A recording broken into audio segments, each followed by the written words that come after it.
Hello, welcome back to this short series on how to transform an old vintage washing linen basket.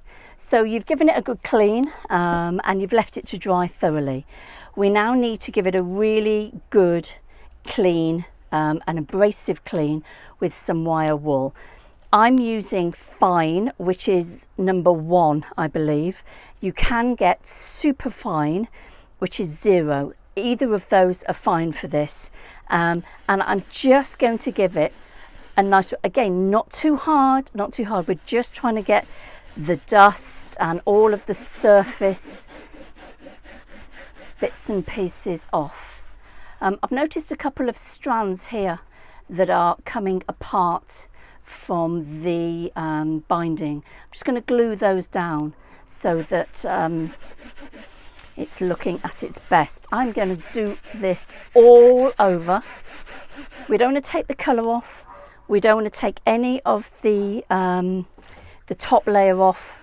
I'm just doing an extra clean to make sure that this is ready for us to start painting. And in fact, I had some paint splashes on this, and the wire wool is taking off the paint splashes, which is exactly what we want it to do. So there you go. And you might think, actually, once you've cleaned it and you've gone over it with wire wool, it's brought it up really nicely. I don't know whether it shows this very well on here. It's come up really nicely. And you might think, actually, that's all it needs. Thanks very much, Gail, but I'll leave it like this. That's fine. After 50 years, it's probably needed a very good clean, and that might be good enough for you. I think I'm still going to paint it.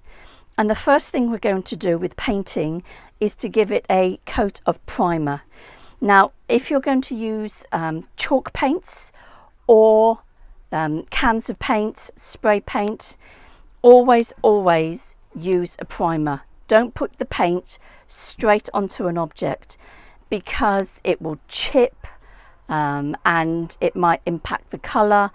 It'll bring out all those lumps and bumps. What the primer does is give you that clean sheet to put whatever colour you want to on there. So I always recommend putting a coat of primer on first.